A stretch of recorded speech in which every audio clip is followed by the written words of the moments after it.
Hello बच्चों, आज हम सॉल्व करने वाले हैं 2012 और 13 के क्वेश्चन। तो पहला क्वेश्चन दिया हुआ है, निम्न में से कौन रक्त संचार की सही दिशा नहीं है। दिशा जो है डायरेक्शन की बात कर रहा है कि सर्कुलेशन की राइट जो है सही दिशा नहीं है। तो पहला ऑप्शन दिया है धमनी, छोटी धमनी, केशिका, जाल, अंग। ये सही दिशा है क्योंकि धमनी से होते हुए छोटी धमनी, बहुत सारी धमनियाँ होती, छोटी धमनी होती है, वो जाती है केशिका जाल को, और केशिका जाल जो है फैल करके अंगों में जाती है। फिर उसके बाद बी ऑप्शन दिया हुआ है अंग, केशिका जाल, रुधिर वाहिका, फिर सीरा। जो है देखिए कि जो डीऑक्सीजनेटेड ब्लड रहता है, अशुद्ध ब्लड रहता है, वो अंगों से केशिका जाल से रुधिर वाहिका के थ्रू सीरा में जाता है। ठीक, तो ये भी जो है डायरेक्शन जो है वो सही है। फुफ्फुसी धमनी, फुफ्फुसी सीरा, हृदय, ये भी सही दिशा है क्योंकि जो पल्मोनरी धमनी है, आर्टरी है, उससे डीऑक्सीजनेटेड ब्लड होता है, वो लंग्स को जाता है और लंग्स से वो फुफ्फुसी पल्मोनरी वेन्स के थ्रू हार्ट को आता है। तो ये भी डायरेक्शन जो है वो क्या है, सही है। अब बात करें डी ऑप्शन, फुफ्फुसी सीरा, फुफ्फुसी धमनी और हृदय। देखिए हृदय में ही एक ऐसा है सिस्टम कि जो पल्मोनरी सीरा जो है वो ऑक्सीजनेटेड ब्लड कैरी करता है, और पल्मोनरी जो है धमनी जो होता है, फुफ्फुसी धमनी जो होता है, डीऑक्सीजनेटेड ब्लड कैरी करता है। ठीक, तो ये जो ऑप्शन है, जो फुफ्फुसी सीरा, फुफ्फुसी धमनी, हृदय, ये ऑप्शन जो है वो क्या है, रॉन्ग है। ठीक, तो हमारा राइट आंसर जो होगा वो क्या होगा, डी होगा, फुफ्फुसी सीरा, फुफ्फुसी धमनी और हृदय।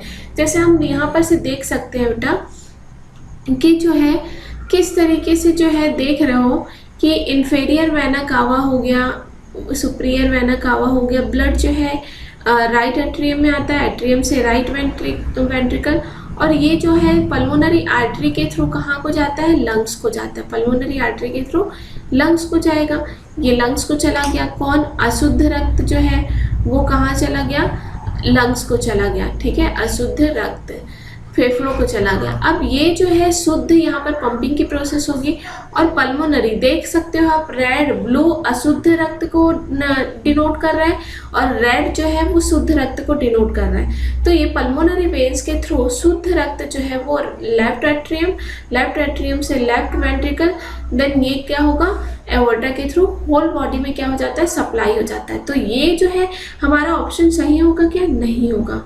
ठीक, तो रक्त संचार की सही दिशा नहीं है बोल रहा है, तो कौन सी दिशा नहीं है, ये दिशा नहीं है। ओके, अब नेक्स्ट क्वेश्चन देखते हैं हम। मछली में रक्त संचार प्रणाली के लिए कौन गलत है, रक्त संचार प्रणाली के लिए कौन गलत है की बात कर रहे हैं। तो देखिए फिश में जो है हमेशा जो है गलत है की बात कर रहे हैं ना, तो देखिए फिश में हमेशा सिंगल सर्कुलेशन होता है। सिंगल सर्कुलेशन आप डायग्राम के थ्रू देख सकते हो कि किस तरीके से होगा। तो ये जो है देखिए आप लोग, जो है ये आता है इस तरीके से, मतलब यहाँ पर जो है ना सिर्फ ये ऐसा इस तरीके से स्ट्रक्चर होता है, जिसमें एट्रियम होता है और वन क्या होता है, वेंट्रिकल होता है, वन वेंट्रिकल होता है। ठीक, तो यहाँ पर जो है ये सिर्फ सिंगल इसी डायरेक्शन से आता है और इसी डायरेक्शन से वापस जाता है। ठीक है, तो ये सिंगल सर्कुलेशन जो है ये भी सही है। फिर उसके बाद डबल सर्कुलेशन, बेटा डबल सर्कुलेशन यहाँ पर नहीं होता है ना। ऑक्सीकृत और गैर ऑक्सीकृत रक्त का मिश्रण, हाँ सिंपल सी बात है भाई, यहाँ पर सेपरेशन नहीं है, तो यहीं पर जो है शुद्ध रक्त और अशुद्ध रक्त जो है आ रहा है, और यहाँ पर क्या हो जा रहा है, मिल जा रहा है। बंद रक्त संचार, क्लोज सर्कुलेशन सिस्टम होता है किसमें, मछलियों में। तो हमारा जो बी ऑप्शन जो है डबल सर्कुलेशन, ये जो है ये क्या होगा, रक्त संचार प्रणाली के हिसाब से ये क्या होगा, मछली में गलत होगा। तो राइट आंसर हमारा क्या होगा, डबल सर्कुलेशन। ठीक है, अब नेक्स्ट क्वेश्चन देखें हम। दिया हुआ है 33 क्वेश्चन में, कशेरुक हृदय फेफड़े से ऑक्सीकृत रक्त प्राप्त करता है? कशेरुक हृदय वर्टिब्रल हार्ट फेफड़े से ऑक्सीकृत रक्त, अभी मैं आगे पहले क्वेश्चन में बताई थी, फेफड़े से ऑक्सीकृत रक्त प्राप्त करता है, किसके थ्रू प्राप्त करता है? फुफ्फुसी धमनी के थ्रू, कि फुफ्फुसी शिरा के थ्रू, कि बायां आलिंद, कि दायां आलिंद। तो देख सकते हो बेटा डायग्राम में कि जो है यहाँ पर बात कर रहा है कि ऑक्सीकृत रुधिर, तो ये जो है पल्मोनरी आर्टरी जो होता है ये अशुद्ध रक्त को डिनोट कर रहा है। ये कौन से रक्त को डिनोट कर रहा है? अशुद्ध रक्त को। ये अशुद्ध रक्त है। ये अशुद्ध रक्त जो है पल्मोनरी आर्टरी के थ्रू कहाँ को जाता है? लंग्स को, फुफ्फुस को जाता है। ठीक है, लंग्स को चला गया। अब ये जो है पंपिंग की प्रोसेस होती है और पल्मोनरी वेन्स के थ्रू ये शुद्ध रक्त जो है पल्मोनरी वेन्स के थ्रू कहाँ को आता है भाई? कहाँ को आएगा? लेफ्ट एट्रियम से लेफ्ट वेंट्रिकल। तो जो यहाँ पर जो है कौन ऑक्सीकृत रुधिर जो है उसको क्या कर रहा है? प्राप्त कर रहा है फेफड़े से, डायरेक्ट फेफड़े से। कौन प्राप्त कर रहा है भाई? पल्मोनरी वेन्स प्राप्त कर रहा है। तो हमारा राइट आंसर क्या होगा यहाँ पर? पल्मोनरी वेन्स द्वारा, पल्मोनरी वेन्स द्वारा। राइट आंसर हमारा बी होगा। अब हम नेक्स्ट क्वेश्चन देखते हैं। निम्नलिखित में कौन अलैंगिक प्रजनन नहीं है? तो बात कर रहा है किसकी?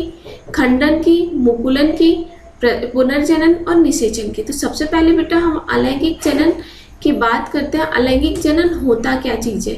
अलैंगिक एसेक्सुअल रिप्रोडक्शन। तो जिसमें सेक्सुअल रिप्रोडक्शन मीन्स क्या होता है? जिसमें दोनों पेरेंट्स की ज़रूरत पड़ती है, मेल पेरेंट और फीमेल पेरेंट, दो पेरेंट्स की ज़रूरत पड़ती है, उसको सेक्सुअल रिप्रोडक्शन बोलते हैं। लेकिन एक ही पेरेंट्स के द्वारा, एक ही जनक के द्वारा संतान की उत्पत्ति होती है। एक ही जनक के द्वारा संतान की उत्पत्ति होना, द्वारा संतान की उत्पत्ति, संतान की उत्पत्ति होना क्या कहलाता है? अलैंगिक जनन प्रजनन कहलाता है। ठीक, तो देखिए जो है यहाँ पर जो है बेटा जो है फ्रैगमेंटेशन, ठीक है, फ्रैगमेंटेशन जो है ये क्या होगा? अलैंगिक प्रजनन का उदाहरण है भाई। इसका एग्जाम्पल कौन कौन सा हो सकता है? तो खंडन हो गया, मुकुलन हो गया, ठीक, फिर पुनर्जनन हो गया, बडिंग की प्रोसेस हो गई, मतलब बडिंग की प्रोसेस बोल रही हो, ग्राफ्टिंग, ये सब जो है होते हैं मुकुलन। ये जो है मुकुलन हो गया, पुनर्जनन हो गया, ये सारे जो है वो किसके एग्जाम्पल हो गए? अलैंगिक प्रजनन के। और ये जो फर्टिलाइजेशन जिसमें दोनों पेरेंट्स की, इसमें क्या होता है कि मेल गैमेट है ना और फीमेल गैमेट, मेल जनक, दो जनक की आवश्यकता पड़ती है और दोनों क्या होते हैं? फ्यूज होते हैं। फ्यूज होने के बाद क्या करते हैं? फ्यूज होंगे और फर्टिलाइजेशन के बाद क्या करते हैं? जाइगोट का क्या करते हैं? निर्माण करते हैं। तो ये किसकी बात हो रही है? लैंगिक प्रजनन की बात हो रही है। तो ये अलैंगिक जनन का पार्ट है क्या? नहीं है। तो ये हमारा राइट आंसर होगा क्वेश्चन नंबर 34 का फर्टिलाइजेशन। नेक्स्ट क्वेश्चन देखिए। निम्न में से कौन पौधों में सरल ऊतक के उदाहरण नहीं है? अब सरल ऊतक क्या होता है और जटिल ऊतक क्या होता है ये देख लेते हैं हम। सरल ऊतक और जटिल ऊतक की बात कर रहा है तो सरल ऊतक जिनमें ये ऊतक केवल ये सिर्फ एक ही प्रकार की कोशिकाओं से मिलकर के बने होते हैं। एक ही प्रकार की कोशिकाओं सरल होते हैं, एक ही प्रकार की कोशिकाओं के बने होते हैं, कोशिकाओं के बने होते हैं, बने होते हैं, ठीक है। और जटिल ऊतक क्या होता है? अब सिंपल सी बात है, सरल एक ही प्रकार के कोशिकाओं के बने होंगे, तो जटिल जो है वो क्या बहुत सारे कोशिकाओं से मिलकर के बने होंगे ना, ठीक, बहुत सारे कोशिकाओं से मिलकर के बने होंगे, कोशिकाओं से मिलकर बने होते हैं,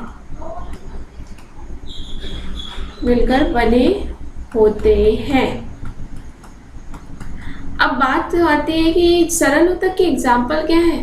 तो सरल ऊतक के एग्जाम्पल जितने दिख रहे हैं ना बेटा, पैरेन्काइमा, कोलिनकाइमा, स्क्लेरेन्काइमा, ठीक है, ये क्या होंगे, सरल ऊतक के क्या होंगे, एग्जाम्पल होंगे। ये जो है क्या होंगे, ये हो गया, ये हो गया, ये तीनों, ठीक, ये किसके, सरल ऊतक के एग्जाम्पल। और जो फ्लोएम हो गया, आपने सुना होगा, इसको कंप्लीट कर देती हूँ मैं, पैरेन्काइमा, ठीक, जाइलम और फ्लोएम, ये जो होते हैं क्या होते हैं, जटिल ऊतक के एग्जाम्पल होते हैं। तो हमारा राइट आंसर क्या होंगे, जो सरल ऊतक के एग्जाम्पल नहीं है, तो नहीं है कौन, फ्लोएम। अब नेक्स्ट क्वेश्चन देखिए हम, प्रतिवर्ती चाप में क्या शामिल नहीं है। तो आपके लिए मैं डायग्राम के थ्रू दिखा सकती हूँ प्रतिवर्ती चाप में क्या शामिल नहीं है। तो देखिए, मोटर न्यूरॉन्स भी आपको दिख रहा होगा, मोटर न्यूरॉन्स जो है देख रहे हो आप, प्रेरक तंत्रिका कोशिका दिख रहा है, प्रेरक तंत्रिका कोशिका शामिल है। फिर संवेदी तंत्रिका कोशिका भी शामिल है बेटा, देख रहे हो, संवेदी तंत्रिका कोशिका, और रिले प्रतिसारण तंत्रिका कोशिका भी शामिल है। आपको ब्रेन कहीं पर दिख रहा है क्या, नहीं दिख रहा है, ये तो जाता है ना, सेंसरी जो है, सेंस जो है मिलता है उसको, इस तरीके से वो क्या होता है, मेरुरज्जु से होते हुए कहाँ को जाता है, मस्तिष्क के लिए संदेश लेकर के जाता है ना। तो यहाँ पर मस्तिष्क है क्या, शामिल है क्या, इसमें प्रतिवर्ती चाप में नहीं है। तो हमारा राइट आंसर क्या होगा, मस्तिष्क होगा, ठीक है। ये डायग्राम के थ्रू आपको पता ही चल गया है, संवेदी तंत्रिका कोशिका हो गया है, प्रेरित तंत्रिका कोशिका। देखियो यहाँ पर क्या होता है, मैं बता भी देती हूँ, त्वचा जो होता है हमारा क्या होता है, ग्राही अंग होता है।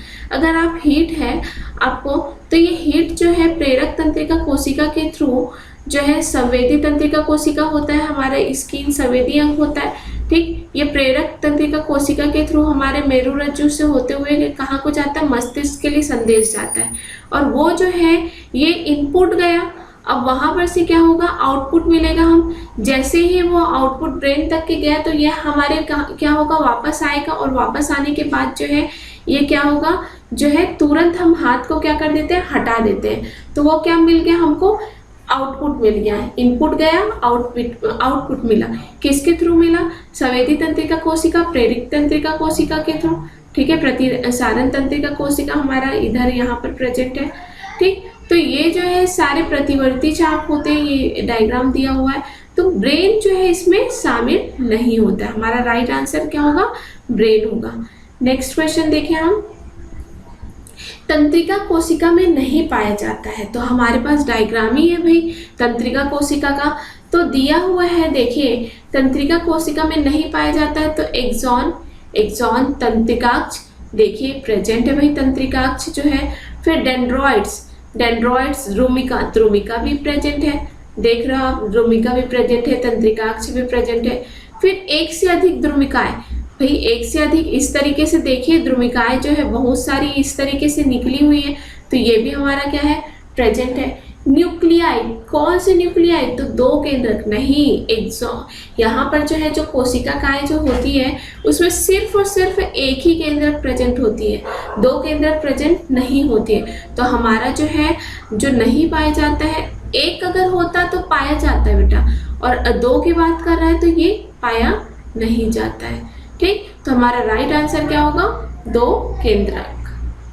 अब देखते हैं हम नेक्स्ट क्वेश्चन, कशेरुक मस्तिष्क बंद रहता है, कशेरुक मस्तिष्क वर्टिब्रेट ब्रेन जो है बंद रहता है की बात कर रहा है। तो कैसे बंद रहता है, किसमें बंद रहता है भाई, तो देखिए आप जो है स्टर्नम, देखिए ये पूरे जो है बोन्स है, 8 क्रेनियल बोन है, ठीक है। इसी के अंदर में क्या चीज, जो ब्रेन जो होता है वो क्या होता है, बंद रहता है, ठीक है। तो जो क्रेनियम जो बोन होंगे ये पूरे क्रेनियल बोन है। टेम्पोरल दिख रहा है, पेराइटल दिख रहा है, फ्रंटल दिख रहा है, स्फेनॉइड दिख रहा है, एथमॉइड दिख रहा है, ऑक्सीपिटल दिख रहा है। इनके अंदर में क्या चीज होता है? ब्रेन बंद रहता है। ठीक, तो हमारा राइट आंसर क्या होगा? क्रेनियम में बंद रहता है। नेक्स्ट क्वेश्चन देखें हम। मस्तिष्क का सोचने वाला भाग है, क्या है भाई मस्तिष्क का सोचने वाला भाग?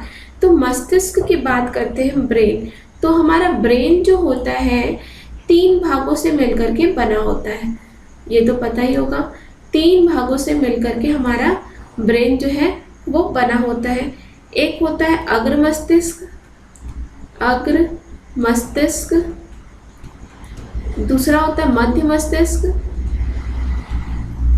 मध्य मस्तिष्क, तीसरा होता है पश्च मस्तिष्क, पश्च मस्तिष्क। ठीक, तो ये अग्र मस्तिष्क जो होता है उसका काम क्या होता है मैं आपको ये बता देती हूँ। अग्र मस्तिष्क का काम, अग्र मस्तिष्क जो होता है सोचने का कार्य करता है और सबसे बड़ा भाग होता है भाई ये ब्रेन का, सोचने का कार्य करता है। ठीक, और ये ब्रेन का सबसे बड़ा भाग होता है। सबसे बड़ा भाग जो होता है क्या होता है? अग्र मस्तिष्क सबसे बड़ा भाग होता है। फिर उसके बाद आता है मध्य मस्तिष्क। मध्य मस्तिष्क जो होता है देखने और सुनने, विजन के लिए, ठीक है, और हियरिंग के लिए रिस्पॉन्सिबल होता है। देखने और सुनने का काम करता है। ठीक, और पश्च मस्तिष्क जो होता है हमारा श्वसन हो गया, श्वसन, वह हृदय की गतियाँ जो है उसको क्या करता है? नियंत्रित करता है, हृदय की गति को नियंत्रित करता है। तो हमारा जो है बात कर रहा है क्या चीज? मस्तिष्क का सोचने वाला भाग कौन सा होता है? तो कौन सा होता है भाई? जो है सोचने वाला भाग जो है क्या होगा? Cerebrum, cerebrum. ठीक, यही जो है होता है अग्र मस्तिष्क का होता है, प्रमस्तिष्क जो है जो सोचने का कार्य करता है। अब हम नेक्स्ट क्वेश्चन देखें। निम्न में से कौन संयोजी ऊतक है की बात कर रहा है? कौन संयोजी ऊतक है की बात कर रहा है? तो बेटा संयोजी ऊतक क्या होता है? संयोजी ऊतक जो क्या करता है? अंगों को जोड़ने का कार्य करता है। क्या करेगा? अंगों को जोड़ने का कार्य करता है, अंगों को जोड़ने का कार्य करेगा। ठीक, ये जो है वैसे कितने टाइप के? 3 टाइप के जो है क्या होते हैं? संयोजी ऊतक होते हैं। एक होता है वास्तविक,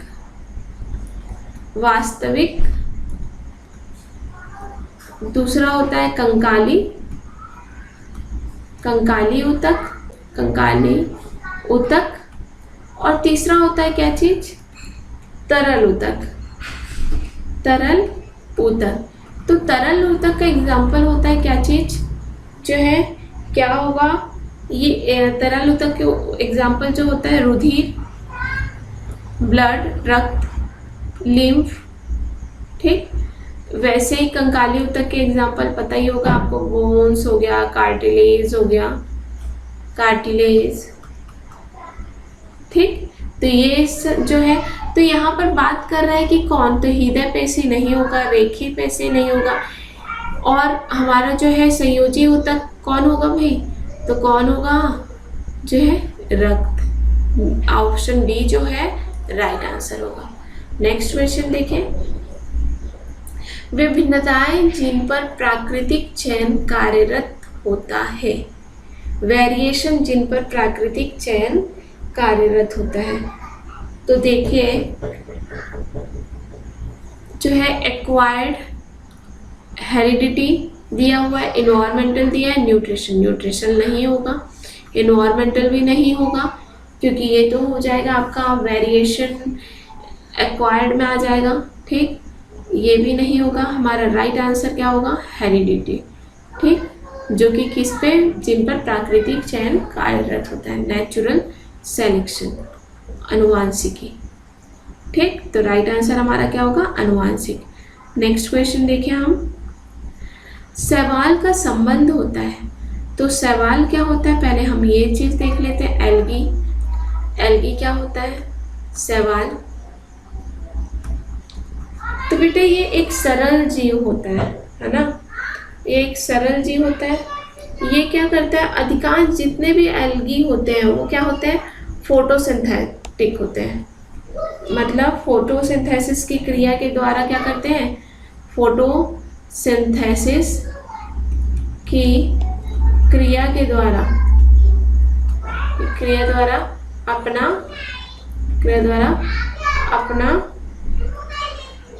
अपना भोजन बनाते हैं, अधिकांश, ठीक, अपना भोजन बनाते हैं। अर्थात क्या हो गया है भाई, ये कैसा होगा, स्वपोषी होता है। कैसा होगा, स्वपोषी होता है। ठीक, अब संरचना की बात किया जाए तो इसमें जो है बेटा, एल्गी में जो है, इसमें जड़, दूसरे पौधों की समान जड़ तथा तना तथा पत्ती जो है, जड़ पत्तियां जो होती हैं, पत्तियां जो होती है वो क्या होती है, एब्सेंट होती है। जड़ पत्तियां जो होती है क्या होती है, अनुपस्थित होती है, अनुपस्थित होती है। ये तो हो गया एल्गी के बारे में, मैंने इंट्रोडक्शन दे दिया। अब एल्गी का वर्गीकरण, जो क्लासिफिकेशन की बात आती है, वर्गीकरण की बात कर रहे हैं ना, वर्गीकरण, तो ये जो है क्रिप्टोगैमस